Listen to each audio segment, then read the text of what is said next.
Welcome to Storylines Live, the only podcast that explores the meaning and the power of the most important story in business. The one that answers why someone should buy from you, work for you, invest in you, or partner with you. This is the story that defines the very character and nature of an organization. At WordWrite, we call it your capital S story. In each episode, we feature guests who have great insights on business storytelling, who can share their experiences and key learnings to help you and your business do a better job of sharing your capital S story to deliver remarkable business results. Today, we're honored to have Lisa Rehurek as our guest. Lisa and I have known each other for a while. We are fellow travelers with an organization called True Space out of Denver, although neither one of us is in Denver, which helps companies to grow. And we may talk about that today.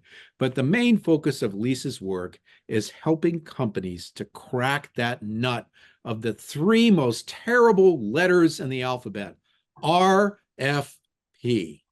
So many businesses must go through the request for proposal or request for qualification process in order to get work. And Lisa is the founder and leader of the RFP Success Company.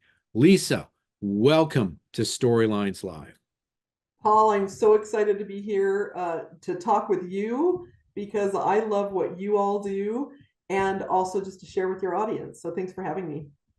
That's awesome. You know, one of the reasons that I wanted to invite you on is because you were so kind to have me on your podcast. Please tell our audience about your podcast. Absolutely. And you were a fun guest. We loved having you. My podcast is called the RFP Success Show, and we talk all things RFPs. Pretty simple. Now you, like many of our guests, Lisa has a fascinating alter ego. Now, I'm in a band called The Altered Egos, but Lisa is also a multiple time author. Would you please share with the audience a little bit about your writing? Yeah, absolutely. I have 9 books now, and it's super fun. Actually, my first book, I'm going to tell this very quick little story. Yes, Actually, please.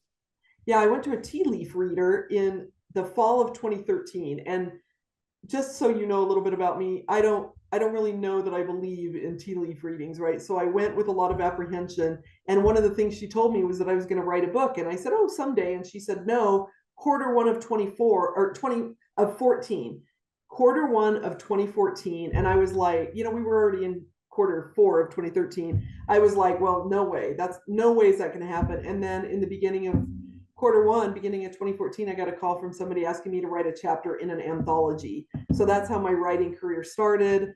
I've got a few anthologies. I've got an ebook. I've got a couple of fun pet projects and a couple of RFP books. So There you go. That's awesome. I had a very similar experience, Lisa, believe it or not, some really, years ago when I was working with one of the larger Fortune 1000 companies that we've worked with over the years. They brought in a speaker named Dr. Bertice Berry. She's a great lady.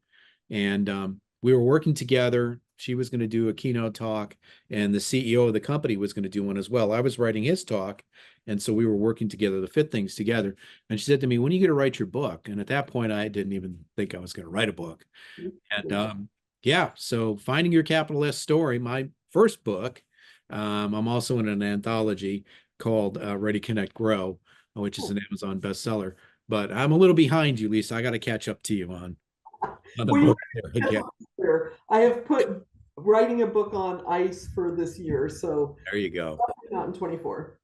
Yes. And folks, Lisa's in Arizona, so putting things on ice is not that easy, right?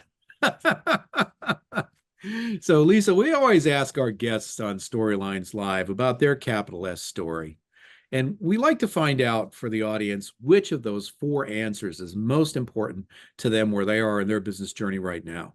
So, for RFP Success Company, is it why people buy from you, work for you, invest in you, or partner with you? Which's most important right now? I would say, it's a tough question, right? Because a lot of it's important, and I think people working for us is always Yes. top of the pile. But this year, we're shifting things around a little bit. So right now, we're I would say the focus for 2024 is people to buy from us. Mm-hmm. So that's a big piece of our focus this year. Well, we are really going to dig into that, folks, during the episode today, especially after our midpoint break, because as Lisa's mentioned already, we really respect the work that each of us does. And I just know that if you are in a business where you ever stumble across that RFP beast, you need to be talking to Lisa about how she and her team can help you. Now, speaking of stories, which is the main reason why I started this podcast, Lisa, how does your story drive your success in your company? Oh, that's an interesting question. I think that my story is very sordid, as probably most business owners' stories are. It was a long journey to get here. I used to be in corporate America, and then I kind of went out with a business partner, and then I started my own business, and I didn't really know what I wanted to do in my business. And my business niche ended up finding me based on my past. So I Hmm, was kind of marketing myself as a business coach slash consultant, and I can help you with anything. And which we know never works. that's That's right. a good part of the story, right? But at some point I started getting phone calls from past colleagues. Hey, do you still do work with RFPs? And one thing led to another, and then I started testing it, and I feel like there was just a couple of key messages in that story. Is one, to stop pushing, and I'm a pusher. Like, I am an ambitious, I want to make things happen today kind of person, and sometimes you have to put that on ice, to use that term again, and just let it come in, let the flow happen. Hmm. And every year we have to shift things. Every year we have to make some changes, to either based on what our clients are telling us or based on what the market is telling us. And if we push, there's just this weird balance. If we push too hard, it just doesn't work. But you also can't just sit back and like eat bonbons and hope that it all comes to you. That's right. A little bit of both in there, right? So I've learned that throughout my story and my whole life story of trying to be what I thought somebody else wanted me to be and pushing to make it happen, to now just saying, okay, let's listen to my intuition a little bit. Hmm. Let's take a deep breath and see how this plays out, but it doesn't have to be pushed so hard. That's great insight. So many of us who start businesses are coached to really be pushy at the beginning. And on popular culture, the stereotypical picture of an entrepreneur is somebody who is just pushy, pushy, pushy, pushy, pushy. Now, that's Yeah, not to say uh, that I believe all entrepreneurs have this firm belief that they have, for lack of a better term, a better mousetrap. Otherwise, they wouldn't be doing what they're doing, right? yeah, Uh, but the concept of not listening and not, ignoring everybody else it only goes so far. That's not really how life or business works, right? yeah. You probably wouldn't have a relationship with a bank or with clients if you didn't listen at least a little bit, right? Um, so obviously, at WordWrite, with our concept of the capital S story, we have a particular view on storytelling. One of the things I really enjoyed when I was on your podcast, and by the way, folks, we'll put that episode in the show notes along with all the contact information for Lisa and her company, was our discussion about storytelling. So I have a view of what storytelling is. I'd love for you to share your own thoughts on the importance of storytelling and what you do.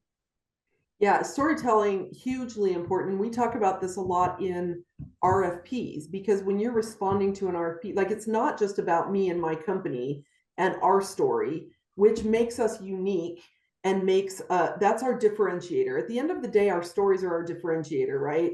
Yes. And it's what makes us unique and what makes people drawn to us. But also, when we're helping our clients to create an RFP response, there's got to be a story in there, because that number, what I just said, it is what distinguishes you from every other competitor that's bidding on that. Sometimes there's only two, and sometimes there's 30. How are you going to stand out? And it sits in your story about who your company is, what you stand for. So we're very big proponents of storytelling, and it's something that we preach to our clients and we work with our clients on all the time. You know, Lisa, I think of you so much because a lot of the companies that we work with are in the B2B space. And, we'll work with companies in architecture, engineering, construction. A lot of their work is driven by RFPs. And I Yeah. remember a conversation we had one time, you're not going to get into the room as a finalist with whoever's making the decision if you don't have the right certifications, if you haven't met the technical aspects of the RFP, right? And then Yep. what does it come down to? I've got three companies in front of me. They could all do the work. The prices are, what they are. Nobody's wildly out of whack, or otherwise they wouldn't Yep. be one of the three finalists. Then what does it come down to, right? Yep. Yeah, I mean, it comes down to distinction is the Yep. word that I use, because Hmm. everybody's going to meet the qualifications, everybody's going to meet the requirements, and if they don't, they're going to get booted out. But that just gets your foot in the door, right? That's the Yes. line. And then how are you going to stand out? To your question, is that distinction, and story is a really big part of that distinction. There's some other things that flow in there, like how are you showing that your solution ties to their need, and how are you building trust? But a lot of that is through the story. And I was just doing a training class yesterday, and one of the things that I said to them is, think about when a good realtor, let me Hmm. caveat with that, a good realtor takes a buyer to look at a house. They're guiding them through and almost holding their hand and telling the story of how this house is going to become your home, and they're directing you where they want you to go, and Yeah. they're painting a picture for you. That's exactly what we want to do for our clients, Mm. to help build that same kind of guiding story that is going to build trust and help show that distinction at the end of the day. Well, that is awesome. Thank you for sharing that, Lisa. That is exactly what I was hoping you would share. Folks, we're going to dig into this more right after we take this quick break. Don't go away. Back with more from Lisa Rehurek from the RFP Success Company here on Storylines Live.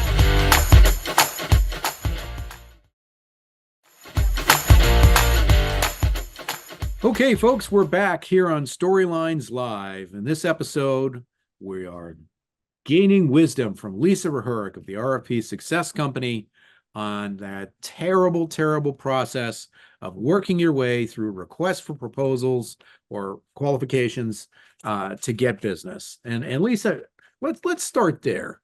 What's the difference between an RFP and an RFQ?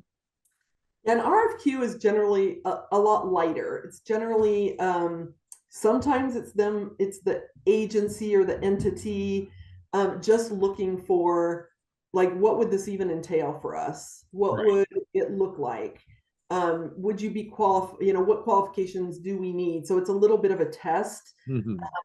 Where an RFP is really, they want a full-on proposal. So the RFP is going to be a much, much longer document, a much heavier lift. For this is most of the time. Sometimes states put out RFQs and it really looks like an RFP, but that's usually really the difference. Is one's just a lot lighter, and the other one's a And that lot. later one kind of like gets you in the stable, right? Yep. Um, and once you're in the stable, you might later on be taken out for a ride, I guess, in the Yeah, RFP process, right?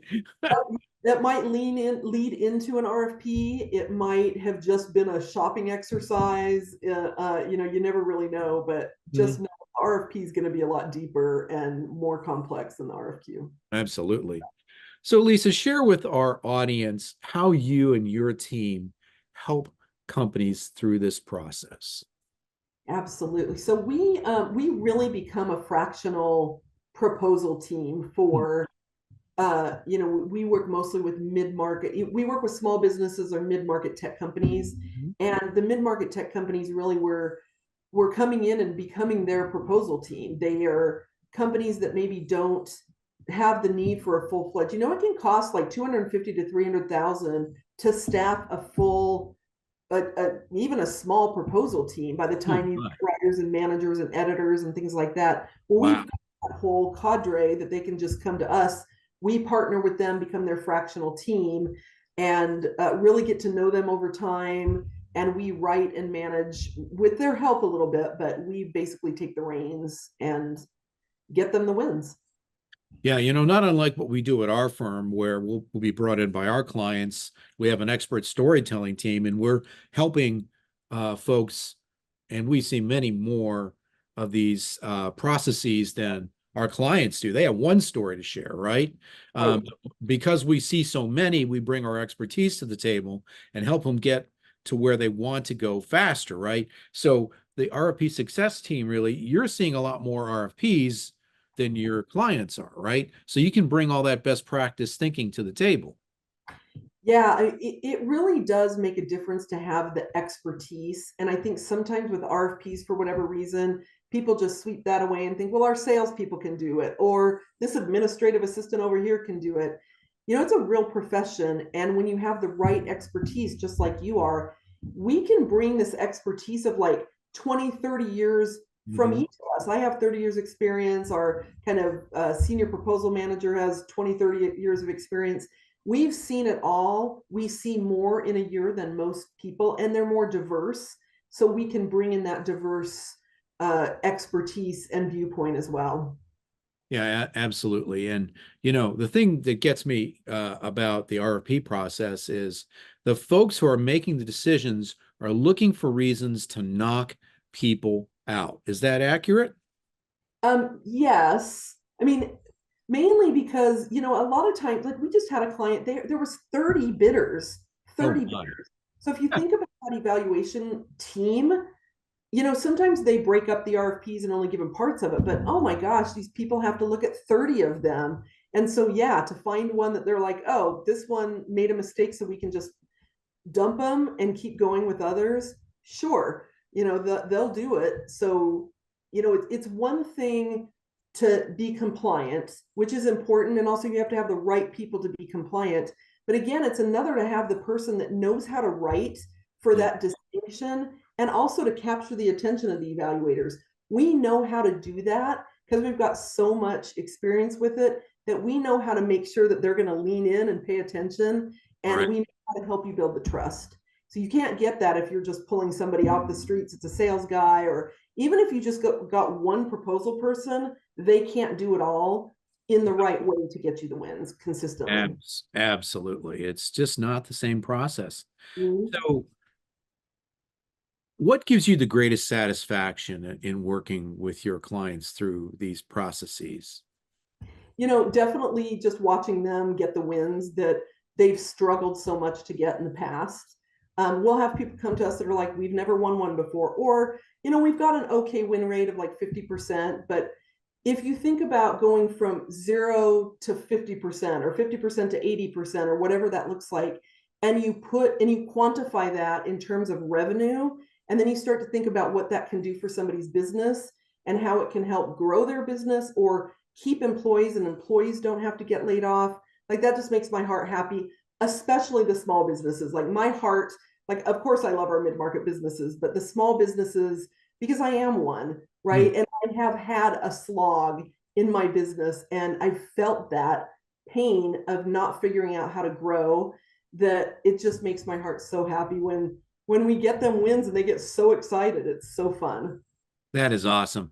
We feel the same way in our team when we help our clients really get their story out there and it's crystallized so that they're attracting the clients that they absolutely want to attract.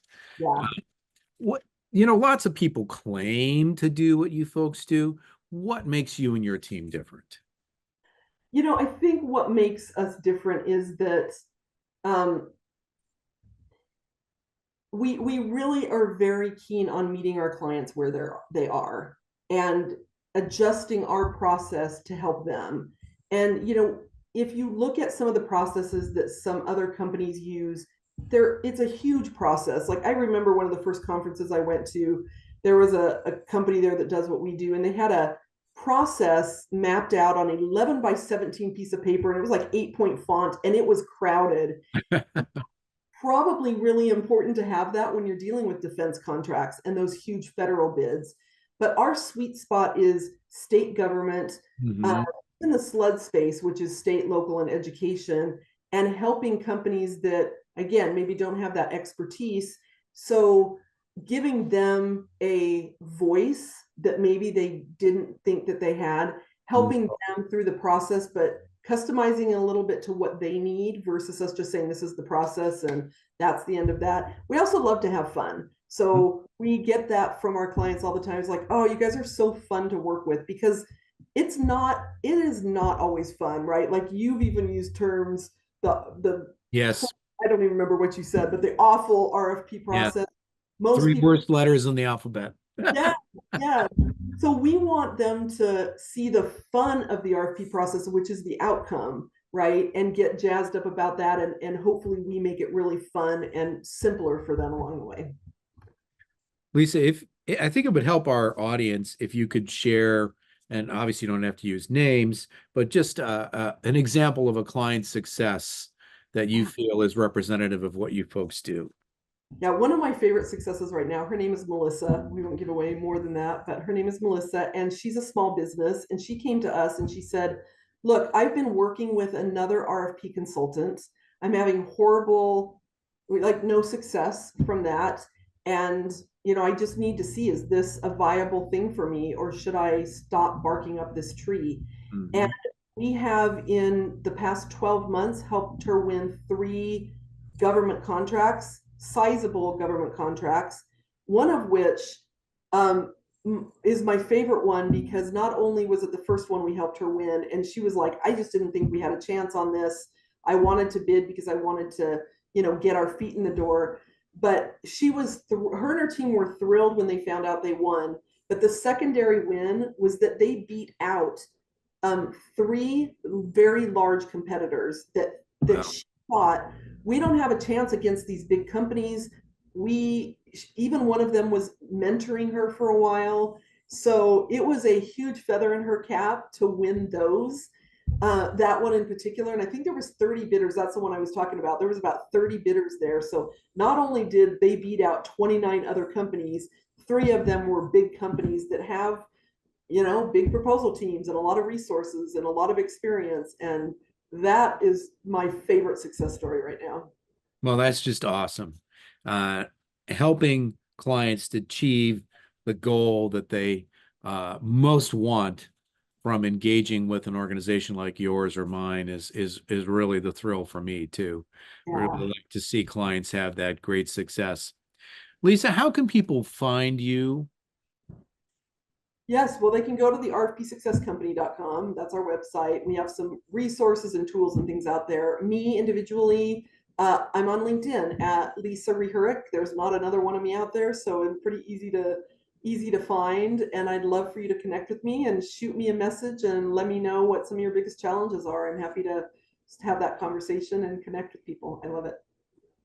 That is awesome. And again, folks, we're going to put all that info in the show notes so that you're able to reach Lisa and her team. Lisa, I really want to thank you for being on this episode of Storylines Live. I know you and I are friends, but I've continued to deepen my understanding and appreciation for what you and your team do. And it's been an honor to have you on this episode. So thank you. Absolutely. Well, thank you. It's also an honor for me to be here. And I really love what you all do as well, right? There's some really great synergies. And so I think we think a lot alike because we know the power of story and what it can do for other businesses. And I love knowing you and being able to share what you do with people as well. So thank you. Thank you so much, Lisa. I really appreciate that. And folks, really appreciate you listening to this episode of Storylines Live, the only podcast that explores the power and meaning of the most important story in business, the one that answers why somebody would buy from you, work for you, invest in you, or partner with you. We call that story your capital S story. Thanks for joining us for this episode, and we look forward to having you with us on the next episode of Storylines Live.